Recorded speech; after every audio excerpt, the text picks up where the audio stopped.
शुरुआत करते हैं। आज हम कथामुख से फिर से प्रारंभ करेंगे। जहां से साक्षात हितोपदेश शुरू हो रहा है वहां से हम शुरू करते हैं, लेकिन उसके पहले हम प्रार्थना करते हैं। गुरुरेव गतिः गुरुमेव भजे, गुरुणैव सहास्मि नमो गुरवे। न गुरुः परमं शिशुरस्मि, गुरोः मतिरस्ति गुरौ मम पाहि गुरो। हितोपदेश का कथा मुख हम शुरू कर रहे हैं। ये श्लोक हमने देखा है, तो आज कोई ये पढ़ना चाहेगा क्विकली? जस्ट पठन करना है हमें। यस भाग्या जी, बोलिए। नमो नमः। नमो नमः। सिद्धि साध्ये सतामस्तु, प्रसादात्तस्य धुर्जटेः, जाह्नवी फेनलेखेव यन्मूर्धि शशिनः कला। यन्मूर्ध्नि। मूर्ध्नि यन्मूर्ध्नि शशिनः कला। अन्वय पढ़िए एक क्षण। हाँ, पढ़िए अन्वय। अन्वयः यस्य मूर्ध्नि शशिनः कला, जाह्नवी फेनलेखा इव शोभते, तस्य धूर्जटेः प्रसादात् सतां साध्ये सिद्धिः अस्तु। सिद्धि अस्तु। उत्तम। सिद्धिः अस्तु। जिन महादेव जी के सर पर चंद्र की कला गंगा के झाग की तरह है, उनके प्रसाद से सज्जनों के सभी कार्य सिद्ध हो। यहाँ पर शिव जी से हमने आशीर्वाद की कामना की है। किस लिए? सज्जनों के लिए उनका कृपा प्रसाद रहे, इसलिए। यहाँ तक हमने अच्छी तरह से देखा था, है ना? शब्दार्थ भी देखे थे। सिद्धि ही लाभ साध्ये कार्ये कर्तव्ये सताम सज्जनानां प्रसादात कृपया, कृपातः कृपायाः, ऐसा अर्थ होता है। धूर्जटे अर्थात शिवस्य, जाह्नवी गंगा, फेनः जलकफः अर्थात झाग, मूर्ध्नि मस्तके शिरसि, शशिनः चंद्रस्य अर्थात चंद्रमसः चंद्र की, कला, कला मतलब चंद्र का छोटा सा, सबसे छोटा उसका भाग, उसे कला कहते हैं। यहाँ तक हमने देखा हुआ है। आगे उसके देखते हैं। श्रुतो हितोपदेशोऽयं पाटवं संस्कृतोक्तिषु, वाचां सर्वत्र वैचित्र्यं नीति विद्यां ददाति च। अभी यहाँ पर क्या कह रहे हैं? यहाँ पर अन्वय क्या है? हमने थोड़ा सा देखा है, फिर भी आज फिर से देखते हैं। ददाति, किम ददाति? नीति विद्यां ददाति। कीदृशी नीति विद्यां ददाति? वैचित्र्यं ददाति नीति विद्यां च ददाति। किस तरह की नीति विद्या, इसके बारे में कुछ नहीं लिखा है, लेकिन नीति विद्या के साथ साथ हमें वैचित्र्य प्राप्त होगा। वैचित्र्य भी प्राप्त होगा, अर्थात विविधता भी प्राप्त होगी। लेकिन किसमें विविधता? किसकी विविधता? तो वाचाम विविधता, अर्थात बोलने में हर प्रकार की शैली हम यहाँ से सीखने के बाद उसे अपना सकते हैं और अपने बोलने में हम उसका प्रयोग कर सकते हैं। लेकिन कहाँ पर वाचाम वैचित्र्य? तो सर्वत्र, सभी जगह पर, ऐसा यहाँ पर अर्थ है। और क्या देता है यह हितोपदेश ग्रंथ हमें? पाटवम ददाति, मतलब कुशलता, कुशलताम ददाति, कौशल्यम ददाति। किसमें कौशल्य प्राप्त होता है? संस्कृत उक्तिषु, संस्कृत बोलने में हमें पटुता प्राप्त होती है। कब? हितोपदेशः ग्रंथः श्रुतः, जब हम यह हितोपदेश ग्रंथ का श्रवण करेंगे, पठन मनन चिंतन, ये सब करेंगे तो उसके बाद संस्कृत उक्ति में पटुता, सभी जगह हमारे बोलने में विविधता और नीति विद्या हमें देता है। कौन देता है? यह हितोपदेश ग्रंथ देता है। यह प्रसिद्ध हितोपदेश ग्रंथ संस्कृत बोलने में कुशलता, सर्वत्र वाक्य रचना का वैविध्य और नीति विद्या प्रदान करता है। अभी इसके शब्दार्थ फिर से एक बार देखते हैं। श्रुतः प्रसिद्धः अयम् एषः पाटवं कौशलम् उक्तिः वचनम् सर्वत्र अर्थात सर्वेषु कार्येषु स्थानेषु च वाचाम मतलब वचनस्य वचनानाम वाचाम, यह षष्ठी का बहुवचन है। वाच शब्द का षष्ठी बहुवचन है तो हम वचनानाम ऐसा भी बोल सकते। वैचित्र्यम अर्थात वैविध्यम। हितोपदेश का अर्थ होता है लाभप्रदः उपदेशः, लाभ देने वाला, लाभ प्रदान करने वाला हितोपदेश, ऐसा हम इसको कह सकते हैं। ये हितोपदेश सुनने के बाद हमें नीति विद्या, वाचा में वैविध्यता और संस्कृत उक्ति में पाटव प्राप्त हो सकता है, ऐसा यहाँ पर हमने सीखा है। इसके बाद उपदेश के प्रकार कौन से हैं? उस दिन इंट्रोडक्शन में थोड़ा सा मैंने बताया था, लेकिन आज थोड़ा और ज्यादा बताती हूँ कि जो उपदेश होता है उसके 3 प्रकार होते हैं। एक होता है प्रभु सम्मित। सम्मित का अर्थ होता है समान। प्रभु के समान जो उपदेश होता है उसे प्रभु सम्मित उपदेश कहते हैं। अर्थात जो वेदों से प्राप्त उपदेश है, जिसको हम ना नहीं कह सकते, वो उस आज्ञा का हमें पालन करना ही होता है, वो है प्रभु सम्मित उपदेश। उसके बाद है सुरुत सम्मित उपदेश। स्मृति ग्रंथों में या पुराण ग्रंथों से जो भी प्राप्त उपदेश है उसे सुरुत सम्मित उपदेश कहते हैं। सुरुत मतलब मित्र ने मानो जैसे दिया हुआ उपदेश हो, जिसको हम सुनते तो है लेकिन उसका ग्रहण करना, उसे हमारे जीवन में आचरण में लाना या न लाना हमारे ऊपर होता है, वहां पर कंपल्शन नहीं है। और एक है कांता सम्मित उपदेश, मतलब जैसे प्रियतमा मधुर और सरस ढंग से किसी कार्य के लिए प्रेरित करती है, वैसे ही काव्य से मिलने वाला उपदेश हितकर और रुचिकर होता है। जैसे पाठक, जिसकी पाठक अवहेलना नहीं कर सकता, मतलब वो मानता है। सामान्यतः पत्नी का उपदेश जैसे माना जाता है, वैसे ही इस उपदेश को भी वो मानते हैं। मैं अंत में आपको अवसर दूंगी, तब आप बोलिएगा। आज मैं आगे बढ़ाते जाऊंगी। तो इसमें और एक विशेष यह है कि हित, इसका अर्थ क्या है? हित मतलब पथ्य, इस अर्थ में भी हित शब्द का उपयोग होता है। इष्ट साधने मतलब हमारे लिए जो सबसे इष्ट है, प्रिय है, इच्छा जिसकी होती है, उसको प्राप्त करने को भी हित कहते हैं। और जो मंगलकारी होता है उसे भी हित कहा जाता है। जो बेनिफिशियल, डिजायरेबल होता है उसे भी हम हित ऐसा कह सकते हैं। अभी इसका अगर अर्थ लगाते हैं, हितोपदेश, इस शब्द का अगर हम अर्थ लगाते हैं समास की दृष्टि से, हितावह उपदेशः यत्र असौ हितोपदेशः इति ग्रंथः, जिसमें हित का हित का वहन करने वाला, हमें हित प्रदान करने वाला ऐसा उपदेश जिसमें है, उसे हितोपदेश कहते हैं। तो ये हितोपदेश ग्रंथ क्यों कहा गया है, इसका नाम ऐसा क्यों है? क्योंकि इसमें हितावह ऐसा उपदेश हमें प्राप्त होता है।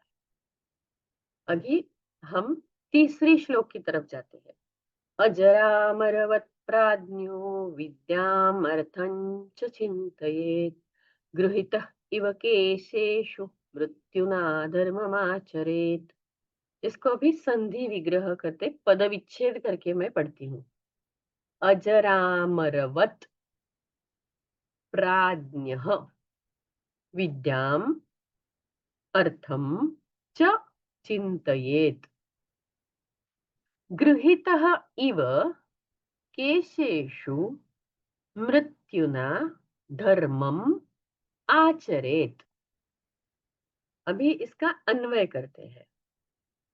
देखिए, अन्वय में यहाँ पर आचरेत, चिंतयेत, ये दो क्रियापद है। तो अभी पहले हम चिंतयेत के बारे में सोचते हैं। किसके बारे में चिंतन करना है, विचार करने हैं हमें? तो विद्या और अर्थ के बारे में चिंतयेत, अर्थात चिंतन करना है, विचार करना है।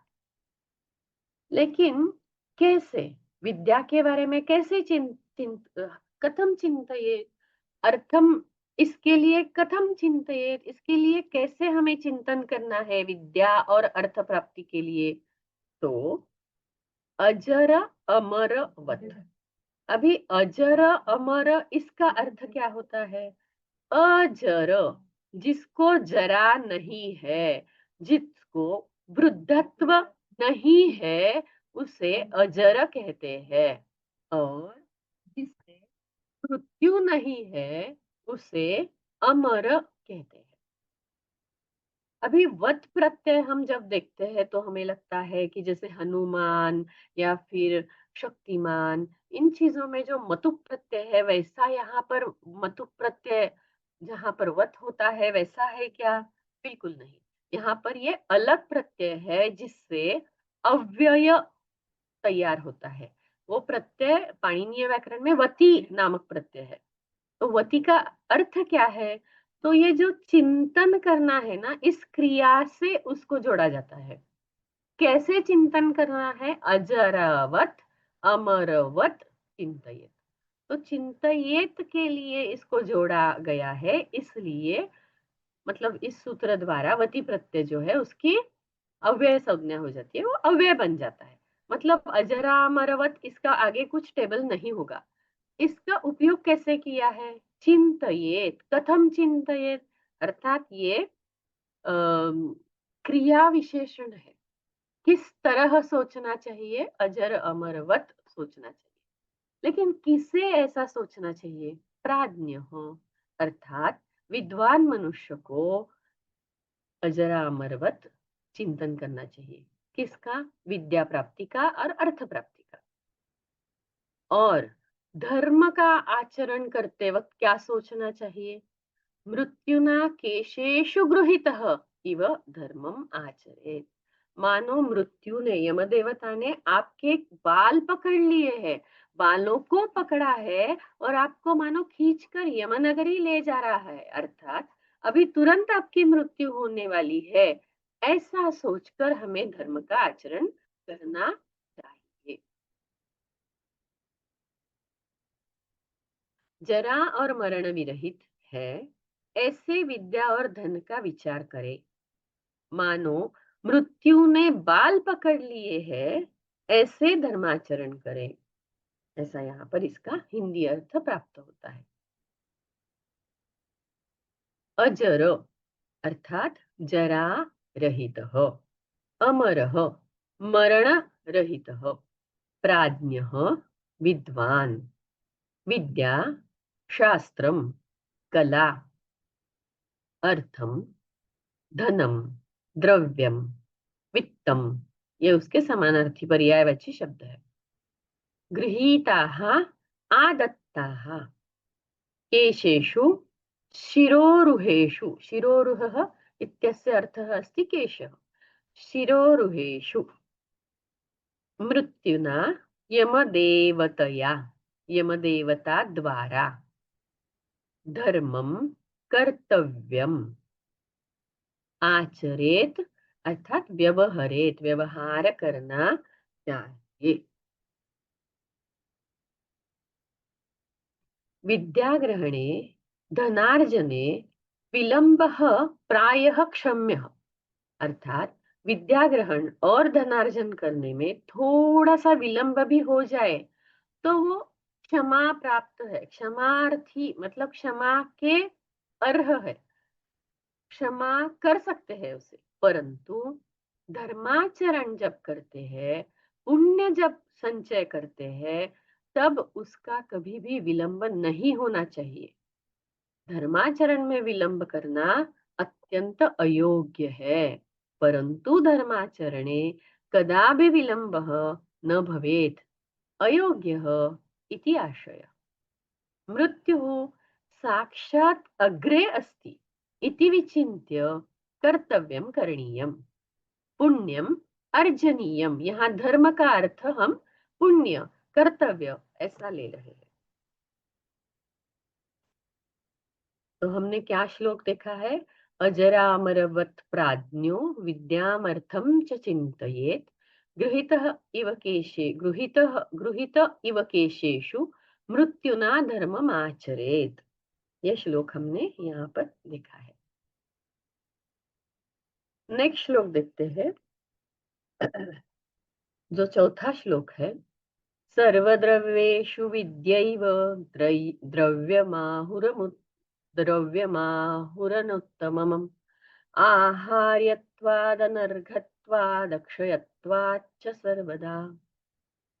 सर्वद्रव्येषु विद्या एव, सर्वद्रव्येषु विद्या एव द्रव्यम् आहुः अनुत्तमम् आहार्यत्वात् अनर्घत्वात् अक्षयत्वात् च सर्वदा। फिर से ये शब्द बोलती हूँ, आहार्यत्वात् अनर्घत्वात् अक्षयत्वात् च सर्वदा। सर्वद्रव्येषु अर्थात सभी द्रव्यों में, जो भी पदार्थ है, जो भी धन संपत्ति है, उन सब में विद्या एव, केवल विद्या ही, द्रव्यम आहुहु, उसे द्रव्य कहा जाता है। कैसा द्रव्य? अनुत्तमम, मतलब जिससे उत्तम और कुछ हो ही नहीं सकता है। न उत्तमम यस्मात्, जिससे उत्तम और कुछ हो ही नहीं सकता है, उसे अनुत्तमम कहते हैं। क्यों ऐसा कह रहे हैं? उसके सबसे उत्तम क्यों कहा जाता है विद्या को? अहार्यत्वात्, मतलब कोई भी आपसे उसका हरण नहीं कर सकता है।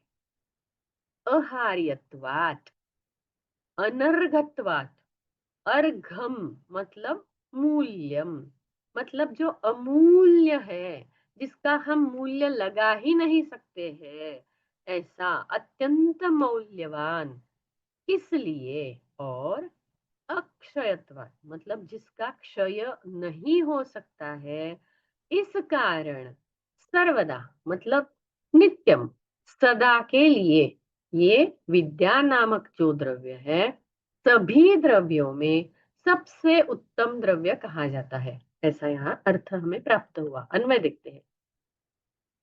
सर्वदा आहार्यत्वात्, सॉरी क्षम्यता, अहार्यत्वात् अनर्घत्वात् अक्षयत्वाच्च सर्वद्रव्येषु विद्या एव अनुत्तमम। अनुत्तमम का अर्थ क्या है? न उत्तमम यस्मा, जिससे और कोई उत्तम चीज हो ही नहीं सकती है। अनुत्तमम द्रव्यम आहुहु, हरण न होने के कारण, मूल्य देकर इसको खरीदे नहीं जा सकते हैं, ये खरीदी नहीं जा सकती है। अविनाशी होने के कारण, जिसका नाश नहीं होता है, ऐसे होने के कारण सभी प्रकार के धन में विद्या धन सर्वश्रेष्ठ है। देखिए, अभी कथा भाग शुरू नहीं हुआ है, लेकिन हमें वो विद्या प्राप्ति का महत्व समझा रहे हैं। विद्या, ज्ञानम, द्रव्यम, धनम, वित्तम, आहुहु, मतलब कहा जाता है। उच्यते अहार्यत्वात्, हर्तुम अशक्यः तस्मात्, जिसको हरण करना अशक्य है इसलिए। अनर्घत्वात्, मूल्यं दत्वा अपि लब्धुम अशक्यः तस्मात्, मूल्य देकर भी हमें विद्या प्राप्ति हो सकती है, ऐसा कभी कभी नहीं होता है, इसलिए अनर्घत्वात्, अमूल्यत्वात्, ऐसा यहाँ पर अर्थ है। अक्षयत्वात्, विनाशरहितः अस्ति विद्या इति कृत्वा, विनाशः रहितः तस्मात्। अनुत्तमम अर्थात उत्कृष्टम, ऐसा यहाँ पर अर्थ है। तो इसके पहले हम फिर से एक बार श्लोक देखते हैं। सर्वद्रव्येषु विद्या एव द्रव्यम आहुः अनुत्तमम, अहार्यत्वात् अनर्घत्वात् अक्षयत्वात् च सर्वदा। अर्थ भी हमने देख लिया है। अब आगे की तरफ जाते हैं, नेक्स्ट श्लोक की तरफ, जो है संयोजयति विद्या एव नीचगा अपि नरं सरित्, समुद्रमिव दुर्धर्षं नृपं भाग्यमतः परम्। संयोजयति विद्येव नीचगापि नरं सरित्, समुद्रमिव दुर्घर्षं नृपं भाग्यमतः परम्। यहाँ पर क्या अर्थ है? संयोजयति अर्थात मिलन करवा देता है, मिलान, उसका उसके साथ मेल होता है। किसका? विद्या एव, केवल विद्या ही वो मेल करा सकती है। नीचगा अपि, यहाँ पर नीचगा का अर्थ है नदी, जो नीचे की तरफ बहती है उसे नीचगा कहते हैं, अर्थात नदी। वैसे नीचगा अपि, जो नीचे की तरफ बहती है, नदी के समान होकर भी, नरम अर्थात मनुष्य को, सरित अर्थात नदी, समुद्रम इव, समुद्र जैसे, दुर्घर्षम नृपम, मतलब दुर्गम्य ऐसे नृप को, भाग्यम अतः परम, भाग्यम अर्थात दैव, फेट, अतः परम मतलब उसके बाद। एक एक शब्द का अर्थ देखा है, फिर से एक बार पद विभाग देखते हैं। संयोजयति विद्या एव नीचगा अपि नरम सरित, समुद्रम इव दुर्घर्षम नृपम भाग्यम अतः परम। अन्वय देखिए। नीचगा अपि सरित मतलब नीचे की ओर बहने वाली होकर भी नदी समुद्र को जाकर सबको मिलाती है, वैसे ही नीचगा अपि मतलब नीच क्वालिटी का, अर्थात जिसको ज्यादा बुद्धि नहीं है ऐसा भी, या फिर कुल से नीच होकर भी जो भी विद्या ग्रहण करता है उसे दुर्घर्षम नृपम संयोजयति, जिस राजा से हमारा मिलना अत्यंत कठिन होता है, दुर्घर्षम मतलब दुर्गम्य होता है, उस जैसे राजा को भी विद्या की वजह से नीच मनुष्य उसे मिल सकता है, उसकी योजना हो सकती है, उसका मेल हो सकता है। और जब राजा से मेल होगा, संयोजन होगा, तो उसके बाद उसका भाग्य खुलेगा, अतः परम भाग्यम, और उसके बाद उसका भाग्य खुल जाता है, ऐसा यहाँ पर अर्थ है। नीचे की ओर बहने वाली नदी जैसे समुद्र को मिला देती है, वैसे विद्या नीच मनुष्य को भी दूरगामी राजा से मिला देती है, इसलिए अत्यंत भाग्यदायी ऐसी विद्या होती है। क्योंकि जब भी राजा का आश्रय प्राप्त होता है, तभी किसी कवि का भाग्य खुलता है। आज के दिनों में भी अगर राज्य शासन के किसी राज्य शासन से या किसी शासन द्वारा अगर किसी कवि को कुछ पारितोषिक प्राप्त होता है, तो उसका मानो भाग्य खुल जाता है। तो ये बातें तो जब राजा थे तब की है। नीचगा निम्न प्रदेशे गच्छन्ति इति, नीचगाः जो नीचे की तरफ जाती है वो। सरित अर्थात नदी। नरम मानवम। समुद्रम सागरम, और समुद्र को सरितपति भी कहा जाता है, सरितपतिम। दुर्घर्षम दुर्गम्यम। भाग्यम दैवम। परम श्रेष्ठम। संयोजयति संबध्यते। तो यहाँ तक हमने आज देखा है। अभी फिर से एक बार हम आगे की श्लोक की तरफ जाने से पहले फिर से एक बार सभी श्लोक देखते हैं, फिर आगे की श्लोक की तरफ जाते हैं।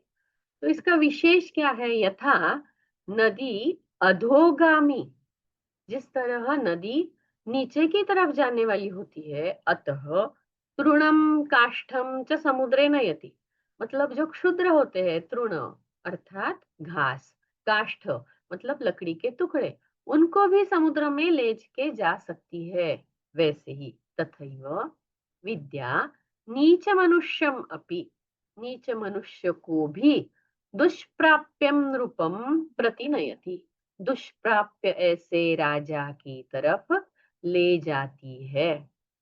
ततः नृपात धन लाभादि फलेन, धन इत्यादि का लाभ होने से उस फल द्वारा मनुष्यस्य भाग्योदयः भवति, मनुष्य का भाग्योदय हो जाता है। तो हमने आज 5 श्लोक देखे हैं। 5 श्लोकों तक किसको कुछ अगर संदेह है तो आप बोलिए, फिर उसके आगे मैं आगे जाऊंगी। आप अपने हाथ ऊपर कर सकते हैं और मुझे पूछ सकते हैं। Okay, Namo Nama, ma'am. नमो नमः। Ma'am, one question is about this Ajaram Amarvat.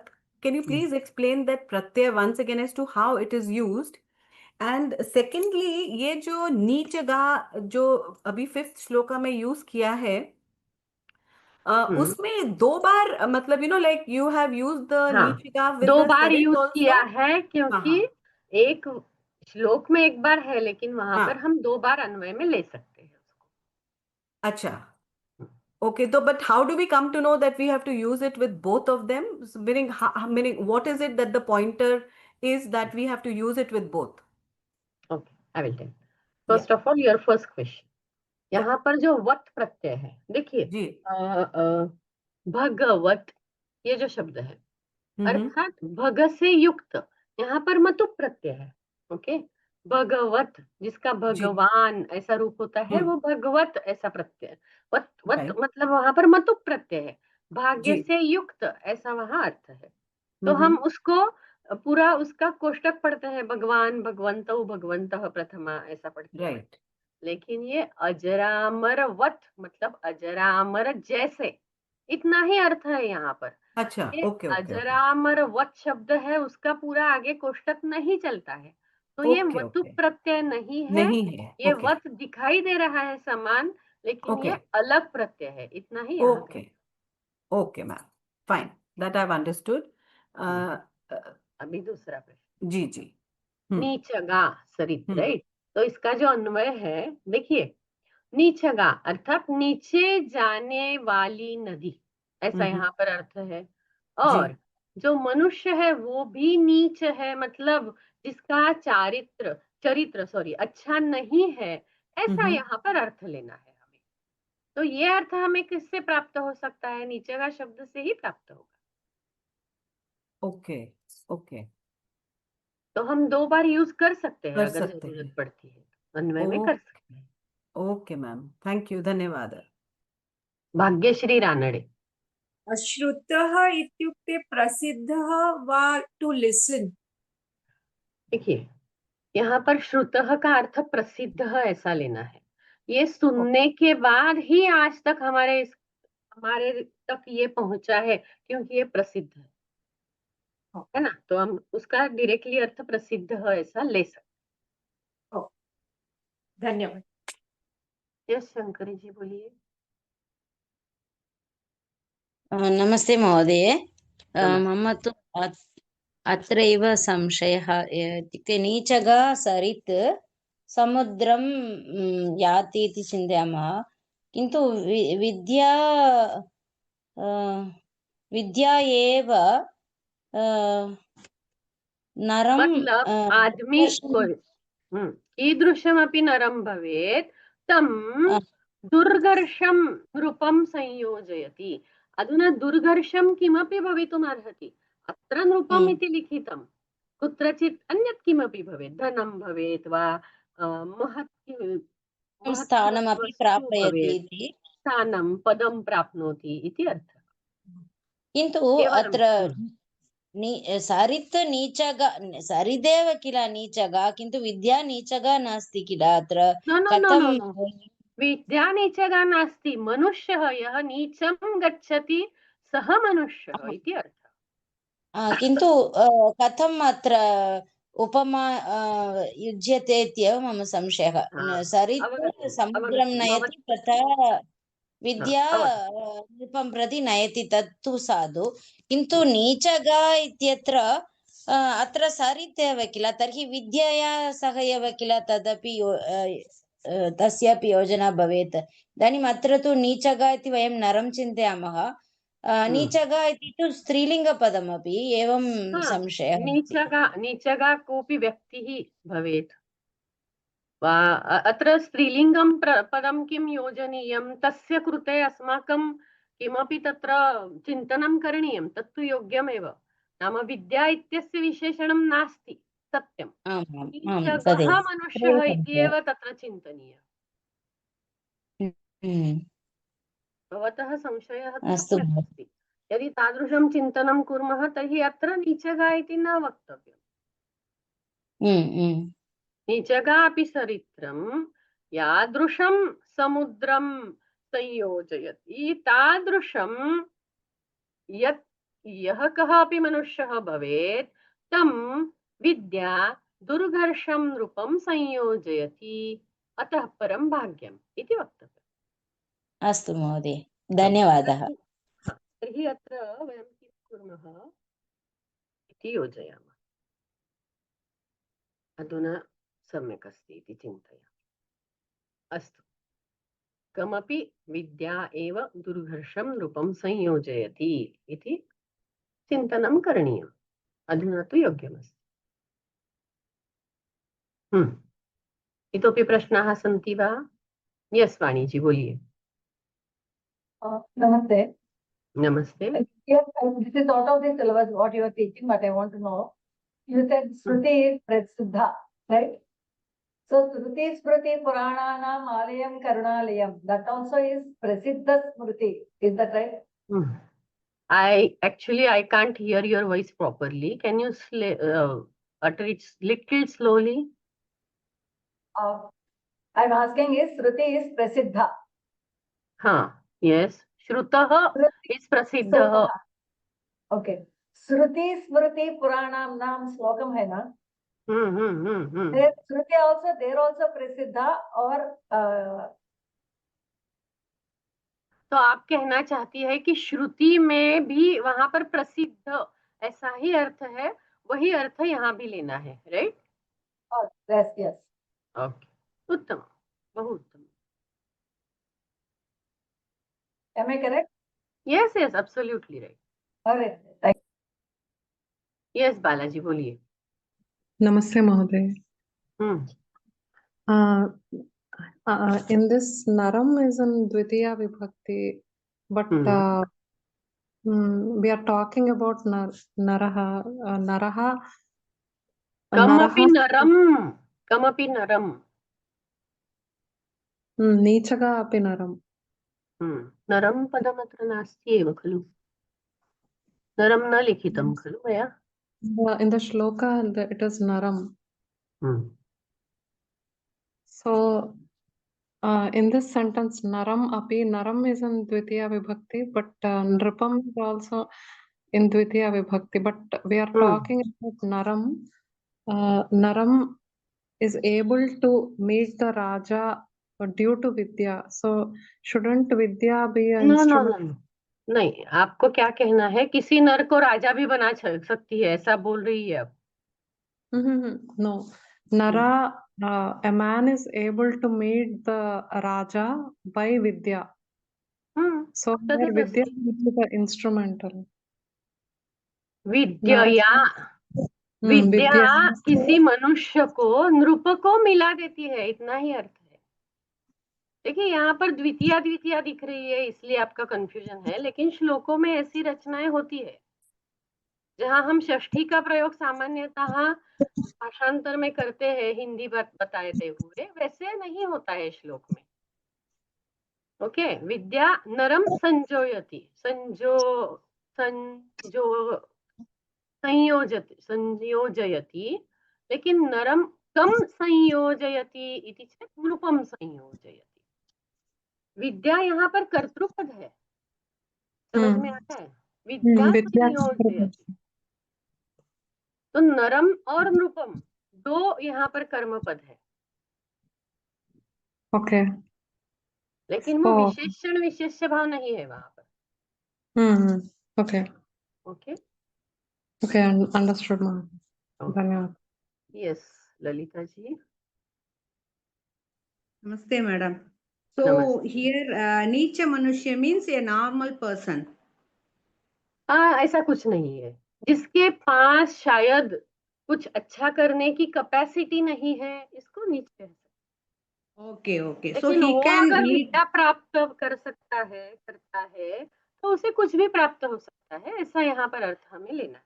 Okay, okay. By education, he can meet Raja. Yes. Yeah. Okay. Dhanyawad. Thank you.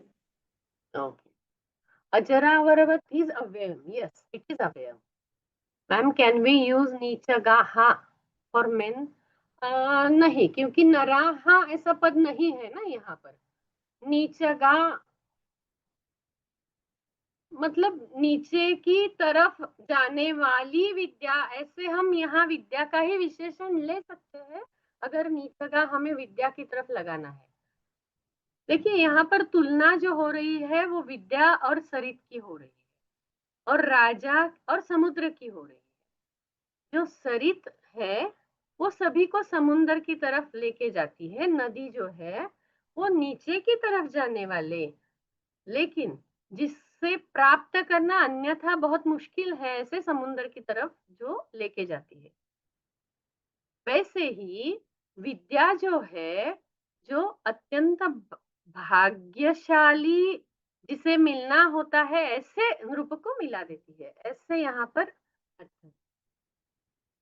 साक्षात लिटरली हम इसे समझना थोड़ा, मतलब कैसे समझे, ऐसा हो सकता है। आपका अन्वयः कृत्वा प्रतिश्लोक व्याख्या करो तो कृपया वयम अन्वयः शिक्षतुम इच्छामः। अस्तु, देखिए यहाँ पर अन्वय मैंने जो पहले आपको हिंदी में प्रश्न पूछे हैं उससे ही अन्वय हम कर सकते हैं, लेकिन फिर से मैं एक एक अन्वय आपको आगे से बताती जाऊंगी। देखिए यहाँ जो पहला है, हाँ, ये जो श्लोक है, दूसरा श्लोक कहाँ है?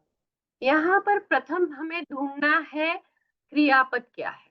ददाति, किम ददाति? नीति विद्यां ददाति। तथा च किम ददाति? वाचां वैचित्र्यं ददाति। कुत्र वाचां वैचित्र्यं नीति विद्यां च ददाति? सर्वत्र वाचां वैचित्र्यं नीति विद्यां च ददाति। इतोपि किम ददाति? इतोपि पाटवं ददाति। केषु पाटवं ददाति? संस्कृतोक्तिषु पाटवं ददाति। कदा? हितोपदेशः श्रुतः। यदा कः अपि हितोपदेशः शृणोति वा यः हितोपदेशः प्रसिद्धः, एषः हितोपदेशः यः प्रसिद्धः अस्ति, तत् श्रुत्वा तत् पठित्वा संस्कृत उक्तिषु पाटवं ददाति। वो हमें संस्कृत उक्ति में कुशलता प्राप्त करवा देता है, ऐसा यहाँ पर अन्वय किया है। अभी जो तीसरा श्लोक है उसकी तरफ जाते हैं। यहाँ पर क्या है? क्रियापद है चिंतयेत और आचरेत। किम चिंतयेत? अर्थम चिंतयेत। इतोपि किम चिंतयेत? विद्याम चिंतयेत। कीदृशम चिंतयेत? अजरामरवत् चिंतयेत। कः चिंतयेत? प्राज्ञः चिंतयेत। किम आचरेत? धर्मम। कम आचरेत? धर्मम आचरेत। कीदृशम आचरेत? तर्हि केशेषु गृहीतः इव आचरेत। केन केशेषु गृहीतः इव आचरेत? मृत्युना केशेषु गृहीतः इव आचरेत। ऐसे हमें प्रश्न पूछने हैं। जो मैंने पहले एक्सप्लेन किया था वो वही बात मैंने हिंदी में कही थी, अभी मैं संस्कृत में कर रही। अभी चौथा श्लोक देखिए। आहुहु मतलब उच्यते, ऐसा कहा जाता है। किम आहुहु? द्रव्यम अस्ति इति आहुः। कीदृशं द्रव्यम अस्ति इति आहुः? अनुत्तमं द्रव्यम अस्ति इति आहुः। अनुत्तमं नाम किम्? उत्कृष्टं द्रव्यम अस्ति इति आहुः। का अनुत्तमं द्रव्यम अस्ति? विद्या अनुत्तमं द्रव्यम अस्ति। किमर्थं? कदा? कदा अस्ति? सर्वदा अस्ति। किमर्थम् अस्ति? कस्मात् अस्ति? अहार्यत्वात् अस्ति, अनर्घत्वात् अस्ति, तथा च अक्षयत्वात् अस्ति। अतः सर्वद्रव्येषु विद्या अनुत्तमं द्रव्यम इति आहुः। ऐसा यहाँ पर अर्थ निकलता है। ओके, वो अजरामरवत् में वती, वती ऐसा प्रत्यय है। अगर आपको उसका नंबर चाहिए तो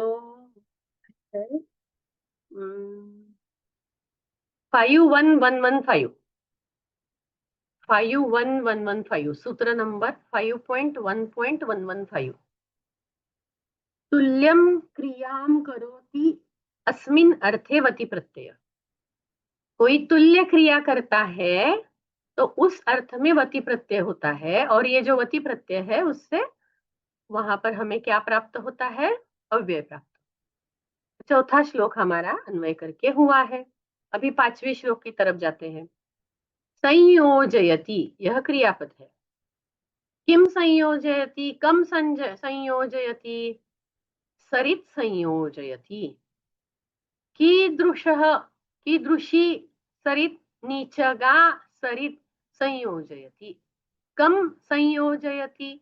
समुद्रम संयोजयति। तथा एव विद्या नरम संयोजयति। नरम कम संयोजयति इति चेत् दुर्घर्षं रूपं संयोजयति। अतः परम भाग्यम प्राप्यते। उसके बाद भाग्य प्राप्त होता है। भाग्यम भवति, भाग्यम वर्तते, यहाँ पर वर्तते, अस्ति, इस सब का अध्याहार करना है। मतलब हमें मन में ऐसे समझना है कि वहां पर अस्ति, भवति, वर्तते, ऐसा कुछ पद वहां पर है। अतः परम भाग्यम, उसके बाद भाग्य ही भाग्य है, ऐसा यहाँ अर्थ होता है। ओके, अभी मैं और एक प्रश्न लेती हूँ और आगे के श्लोक की तरफ जाती हूँ, और किसी ने अगर तैयारियां की है वो बोले। यस बालाजी, आपका प्रश्न पूछ के हुआ है। युज् धातु द्विकर्मक धातुः अस्ति वा महोदय? प्रष्टव्यम। देखिए, द्विकर्मक धातुओं में 16 धातुओं की लिस्ट दी हुई है। कभी कभी उससे अधिक धातु भी द्विकर्मक हो सकते हैं। उसका उपयोग कैसे किया है उस तरह हमें सोचना चाहिए। तो यहाँ पर तो वो द्विकर्मक जैसे ही दिखाई दे रहा है। धन्यवाद। You can mute yourself and पूरबी। जी महोदय, अहं सरलसंस्कृते द्वितीयश्लोकस्य वक्तुं प्रयत्नवती। प्रयते। प्रयते प्रयत्नं करोमि। अस्तु, वदतु। एतत् प्रसिद्धं पुस्तकं हितोपदेश अस्माकं साहाय्यं करोति। केन प्रकारेण? संस्कृत सम्यक् वक्तुं च, वाक्यानां सम्यक् निर्माणं कर्तुं च, नैतिकता प्राप्तुम्। उत्तमं, बहु उत्तमम्। इतोपि कोऽपि सन्ति वा ये संस्कृतेन वक्तुम् इच्छन्ति? हाँ, यस, विजय जी बोलिए। नमस्ते महोदय। नमस्ते। हितोपदेशः श्रुत्वा सज्जनाः संस्कृतभाषायां वाग्मी भवन्ति। ते उत्तमं। संस्कृतभाषायाः विविधरचनाः ज्ञात्वा नीतिविद्या जानाति। इदं ते सर्वत्र जानाति। उत्तमं। जानाति इति एकवचने, सर्वे इति उक्तं वा सर्वः इति उक्तं? जानन्ति। उत्तमम्, उत्तमम्। मञ्जिरी महोदया वदतु। नमो नमः। नमो नमः। अस्मिन् श्लोके हितोपदेशस्य माहात्म्यं वर्णितः अस्ति। अस्य प्रसिद्धग्रन्थस्य अभ्यासेन संस्कृतवचनेषु कुशलता तथा संस्कृतरचनासु वैविध्यं तथैव नीतिविद्यां लभ्यते। बहु उत्तमं। माहात्म्यम् इत्यत्र प्रथमं किं वाक्यम् उक्तं भवत्या? हितोपदेशस्य माहात्म्यम् इत्यत्र विशेषणविशेषयोः किमपि किञ्चित् प्रमादः अभवत् इति स्मर्यते। What was that sentence you read about mahatmyam? अस्मिन् श्लोके हितोपदेशस्य माहात्म्यं वर्णितः अस्ति।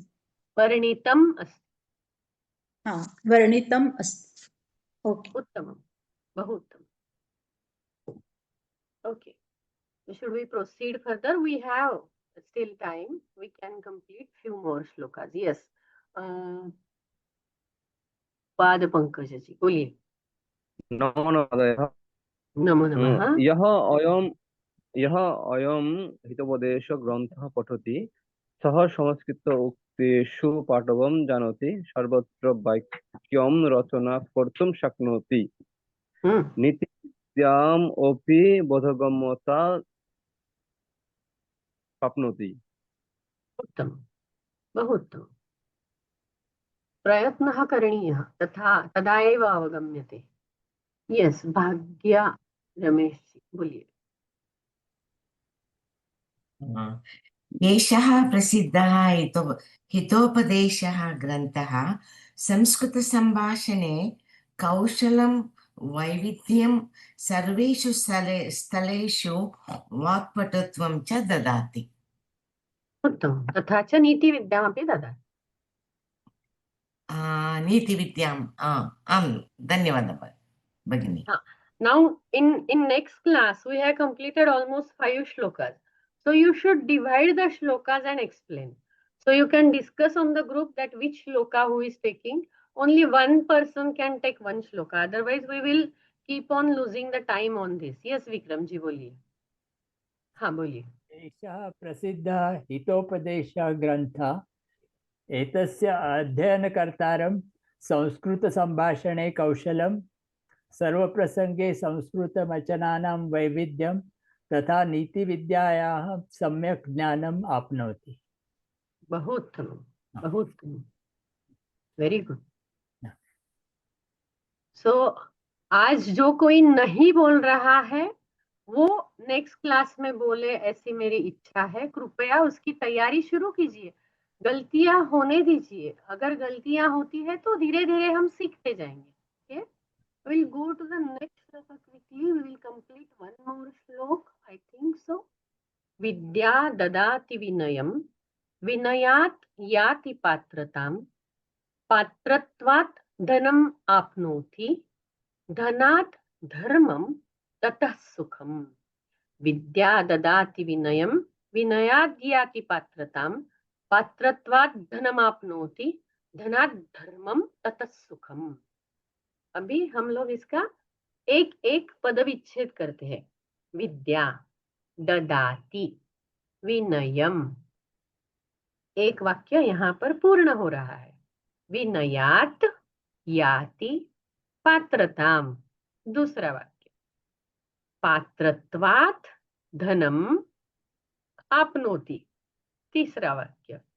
धनात् धर्मम, चौथा वाक्य। ततः सुखम, पांचवा वाक्य। देखिए अन्वय अभी झट से हो जाएगा आपका।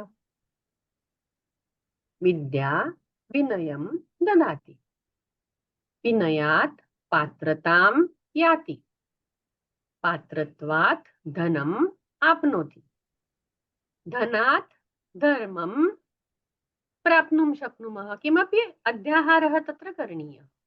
धनात् धर्मम अस्ति, ततः सुखम आपनोति। Now आपनोति we have done the अध्याहार, so it is in the bracket. देखिए, विद्या से हमें विनय प्राप्त होता है। विद्या क्या देती है? विनय देती है। विनयम मतलब क्या होता है? नम्रता। हमें जब नम्रता प्राप्त होती है, हम जब नम्र होते हैं, पोलाइट होते हैं, तो उससे हमें किसी चीज में पात्रता, योग्यता का लाभ होता है। जब योग्यता प्राप्त होती है, जब पात्रता प्राप्त होती है, तो पात्रत्वात् धनम आपनोति, धन लाभ हो सकता है। उससे हम धनार्जन कर सकते हैं। धनात् धर्मम मतलब धन प्राप्ति जब होती है तो उससे हमें पुण्य आदि कर्तव्य करते हैं, और उस धर्म के बाद हमें स्वर्ग सुख या लौकिक सुख की अपने आप प्राप्ति होती है। तो सबके मूल में विद्या ही है जिससे हमें सुख प्राप्ति हो सकती है। विद्या विनयम ददाति, विद्या किम ददाति? विनयम ददाति। किम याति? कुत्र याति? काम याति? पात्रताम याति।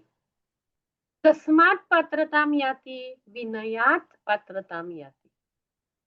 धनम कस्मात् आपनोति? पात्रत्वात् धनम आपनोति। धनात् किम आपनोति? धनात् धर्मम आपनोति। धर्मतः किम आपनोति? धर्मतः सुखम आपनोति। तो यहाँ पर ऐसे एक श्रृंखला है, जैसे विद्या, विद्या से विनय, विनय से पात्रता, पात्रता से धन, धन से धर्म और धर्म से सुख। ऐसी एक श्रृंखला यहाँ पर बताई गई है। लेकिन सबसे मूल में तो विद्या ही है। विद्या का महात्म्य, महत्व प्रदान करने वाला ऐसा यह श्लोक है। हमने अभी किसी जगह पढ़ा ही होगा, विद्या विनयेन शोभते। विद्या जो होती है वो नम्रता से ही सुशोभित दिखती है। किसी को अहंकार है और वो विद्यावान है तो वो सुशोभित अच्छा नहीं दिखता है। लेकिन विद्या प्राप्त करने के बाद हर एक विनयशील हो ही जाता है, ऐसा यहाँ पर हमें समझ में आ रहा है। विद्या नम्रता देती है, नम्रत्व से पात्रता प्राप्त होती है, पात्रता से धन प्राप्ति होती है, और धन से धर्म प्राप्ति होती है, और धर्म से सुख मिलता है। ओके, अभी देखिए, पात्रता से धन और धर्म से धर्म और धर्म से सुख, ऐसा यहाँ पर लिखना है। मैं बराबर करती हूँ उसे। ओके, अभी इसका हम संस्कृत अर्थ हर एक शब्द का देखते हैं। वैसे तो बहुत सरल है श्लोक, लेकिन विद्या अर्थात ज्ञानम, किसका ज्ञान? कला और शास्त्र दोनों चीज का, और जो भी अन्य कुछ भी है उसका ज्ञान। ददाति उसका अर्थ है यच्छति। विनयात् मतलब नम्रत्वात्, नम्र होने से। पात्रत्वात् अर्थात योग्यतायाः, पंचमी है तो योग्यतायाः भी पंचमी है। धनात्, वित्तात्, द्रव्यात्, धर्मम पुण्यम, ततः तस्मात् सुखम आनंदः। आनंददायी क्या है? सबसे आनंददायी तो विद्या ही है। पात्रता इत्युक्ते योग्यता। कैः गुणैः कौशल्येन वा धनप्राप्तिः भवति। धनं लब्ध्वा दानादिकं धर्मं करणीयं, तदेव अस्माकं कर्तव्यम्। दानादिकधर्मेण पुण्यं लभते। पुण्येन लौकिकं वा स्वर्गीयं सुखं लभते। सर्वेषाम् अभीष्टानां सिद्ध्यर्थं विद्या एव अस्ति। अत्र हेतु अर्थात कारणम अस्ति इति कृत्वा पंचमी। देखिए, पात्रता इसका अर्थ है योग्यता। गुणों से, पात्रता से जो गुण प्राप्त होते हैं, कौशल्य प्राप्त होता है, उससे हमें धन प्राप्ति होती है। धन प्राप्त होने के बाद हम दान इत्यादि धर्म कर सकते हैं, और धर्म करने से ही, करना ही हमारा कर्तव्य है। धर्म कर्तव्य करने से हमें पुण्य प्राप्त होता है। यह पुण्य लौकिक मतलब व्यावहारिक स्तर पर होता है, या फिर स्वर्गीय सुख भी हमें प्राप्त हो सकता है पुण्य से। जो भी अपने अभीष्ट है, अर्थात जो इष्ट है, हमें जिसकी इच्छा है, कामना है, ऐसे सभी चीजों की सिद्धि होने के लिए विद्या ही कारण है, ऐसा यहाँ पर अर्थ। तो आज हमने प्रथम श्लोक से फिर से शुरू कर 6 श्लोक पूर्ण किए हैं। यस बालाजी, बोलिए। महोदय, विनयात् याति पात्रताम्, अत्र कर्तृपदं किं नरः इति, can we take it as नरः पात्रतां याति? नरः पात्रतां याति, yes you can take it. विनय से ही प्राप्त, पात्रता को प्राप्त कर सकते हैं, ऐसा यहाँ पर अर्थ है। We can take that way. धन्यवाद। Is that a complete sentence, Mahoday, or विनयात् याति पात्रतां? यदि कर्तृपदं नास्ति चेत् संपूर्ण वाक्यं। देखिए, कर्तृपदम नहीं है तो भी अर्थ तो समझ में ही आ रहा है ना, कि विनय से हमें पात्रता मिल रही है। हमें, ये मैंने जोड़ा है यहाँ, हमें के बदले हम किसी मनुष्य को, किसी नर को, किसी राजा को, ऐसे हम योजना कर सकते हैं। अध्याहार करना पड़ेगा। But when we say yati, verb is there, so it should have a subject, isn't it? Patrata is the object of that. Subject is not there, but we have to think about a subject. हम सोच सकते हैं कि नर, मनुष्य, जैसा आपने कहा बिल्कुल सही है। वैसे हमें सोचना चाहिए। देखिए, ये कुछ निबंध नहीं है कि हर एक कर्ता कर्म क्रियापद यहाँ होगा। यहाँ पर श्लोक है, तो किसी चीजों की हमें अध्ययन करना पड़ता है यहाँ पर। ओके, धन्यवाद। यस, शंकरी जी बोलिए। नमस्ते महोदय। समानविषयः तत्र नीचगा इत्यपि तदपि विद्यामेव तत्र योजयामः। यथा भवत्या यथा उक्तं तथैव नदी तृणं काष्ठं एवं तत्र योजयित्वा नयति किल समुद्रं प्रति, तद्वत् विद्या नीचं पुरुषं प्राप्य तम् एवं नृपं प्रति नयति इति। तत् एवं चेत् तत्र नीचगा विद्या नीचं पुरुषं प्राप्नोति इत्युक्ते सः प्रयत्नेन यदि विद्याम् अर्जयति तर्हि सः अपि तादृश उत्तमस्थानं प्राप्तुं शक्नोति इति स्वीकर्तुं शक्नुमः इति। आम्, सत्यं, तदेव अस्ति अत्र। धन्यवादः। भवत्याः चिन्तनं योग्यमस्ति। अस्तु, धन्यवादः। धन्यवाद। सो हमने जो 6 श्लोक किए हैं, इसमें से दूसरे श्लोक पर आज बहुत सारे लोगों ने कुछ ना कुछ कहा है। तो मेरी इच्छा है जो बचे हुए 5 श्लोक हैं वो कोई 5 जो हमेशा नहीं बोलते हैं वो लोग प्रयत्न करें। अगर मैं यहाँ बोलूंगी अमिता जी, एन, अरुण जी, चिंतन शाह जी, आप प्रयास कीजिए। अगर आपको संस्कृत में नहीं हो रहा है तो आप हिंदी में बात करें, लेकिन आप बात करें। आपको समझ में आता है नहीं आता है, इससे क्लैरिटी आती है। ओके, गीतांजलि जी, गीतिंदर जी, आप इसका अर्थ संस्कृत में लिखने का प्रयास करें, प्रयत्न करें। अगर संस्कृत में नहीं भी समझ में आ रहा है तो कृपया हिंदी में कीजिए। यहाँ पर मैंने हर एक श्लोक में आपको समानार्थक पर्यायी शब्द दे दिए हैं, उनका आप आधार ले सकते हैं, उनका सपोर्ट लेकर आप लिख सकते हो। अन्वय है वहां पर तो आप लिख सकते हो। कोई भी एक श्लोक देखिए, चुनिए और आगे हम थोड़ा नेक्स्ट क्लास में मैं थोड़ा फास्ट जाऊंगी। क्लास के अंतिम 10 मिनट में किसी जिन लोगों ने तैयारी की है उन सबको यहाँ पर बोलने की अवधि प्राप्त होगी और अंत में क्वेश्चन एंड आंसर्स। आज जैसे नहीं होगा, सिर्फ बहुत सारा आज कवर करना है, कुछ समझ में नहीं आ रहा है, आपका कंफर्ट अभी तक मुझे मालूम नहीं हुआ है, इसलिए मैंने थोड़ा धीरे से लिया है। आगे आगे देखिए, पूरे हमने देखा है 200 तकरीबन 280 श्लोक है। अगर हम इसी गति से जाएंगे तो पूरा करने में कोर्स हमें बहुत देर लग सकती है। So we will go little bit faster. Okay? Astu. We will say the prayer. Sarve sukhinah bhavantu. Sarve santu niramayaha. Sarve bhadrani pashyantu. Ma kaschit dukkha bhag bhavet. Om shanti shanti shanti. बुधवासरे मिलामः। धन्यवादाः।